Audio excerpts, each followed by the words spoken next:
دروغ آخوند رافضی در مورد همراهی ابوبکر رضی الله عنه در سفر هجرت. مذهبی که تقیه جزو اصول آن باشد، پیروان آن دروغ، تلبیس و نفاق را ثواب دانسته از نسبت دادن هیچ نوع دروغی به ویژه به اهل سنت دریغ نمی کنند.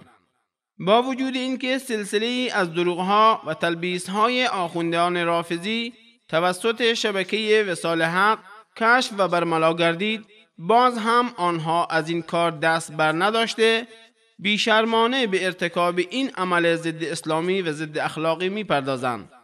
و این بار هم نوبت آخوند طبسی است که روایتی را به دروغ نقل می کند و آن را به صحیح بخاری نسبت می دهد، در حالی که نه در صحیح بخاری سراغی از آن روایت داریم و نه در کتاب معتمد دیگری از کتب اهل سنت. به دروغ آخوند طبسی در این کلیپ توجه نمایید. نیست. حالا من نمیخوام وارد اون بحثا بشم که اصلا جناب ابوبکر با پیامبر اکرم هجرت کرد یا قبل از پیامبر اکرم هجرت کرده بود. ثانی اثنین اذ هما فی الغار اذ یقول لصاحبه لا تحزن ان الله معنا.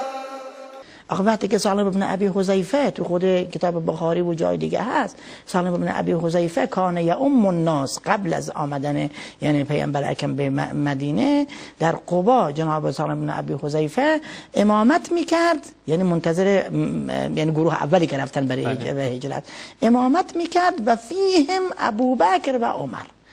خب وقتی که امامت میکرد قبل از آمدن پیامبر اکرم به مدینه امام بود و ابوبکر و عمر هم در صف بودن. این معنی یعنی چی؟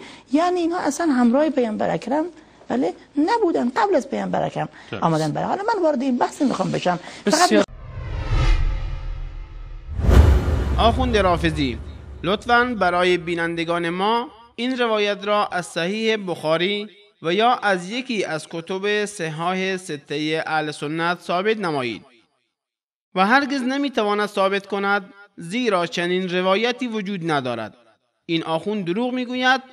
اما موضوع همراهی ابوبکر صدیق رضی الله عنه با رسول الله صلی الله علیه و آله و سلم، مفسرین عام از شیعه و سنی بر این اتفاق نظر دارند که آیه 40 سوره توبه در شأن ایشان نازل شده است و مراد از صاحبهی در این آیه ابوبکر رضی الله عنه است، چنانکه علامه طباطبایی میگوید و المراد بصاحبهی هو ابوبکر للنقل القطعی، و مراد از صاحبهی در آیه ابوبکر است بنا به دلایل قطعی که نقل شده است.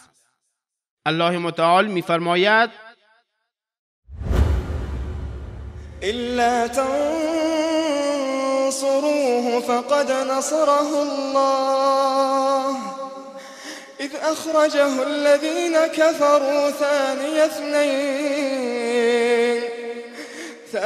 اثنين إذ هما في الغار إذ يقول لصاحبه لا تحزن إن الله معنا لا تحزن إن الله معنا فأنزل الله سكينته عليه وأيده بجنود لم تروها وجعل كلمة الذين كفروا السفلى وكلمة الله هي العليا والله عزيز حكيم. اگر پیامبر را یاری نکنید، به راستی الله او را یاری کرد. آنگاه که کافران او را در حالی که یکی از دو تن بود از مکه بیرونش راندند، هنگامی که آن دو در غار بودند. آنگاه که پیامبر خطاب به رفیقش ابوبکر صدیق می‌فرمود غم مخور، بیگمان الله با ماست. پس الله آرامش خود را بر او نازل کرد و او را با سپاهیانی یاری داد که شما آنان را نمی دیدید. و شرک و سخن کافران را پست و بی اعتبار گردانید و توحید و سخن الهی برترین است و الله توانا و با حکمت است.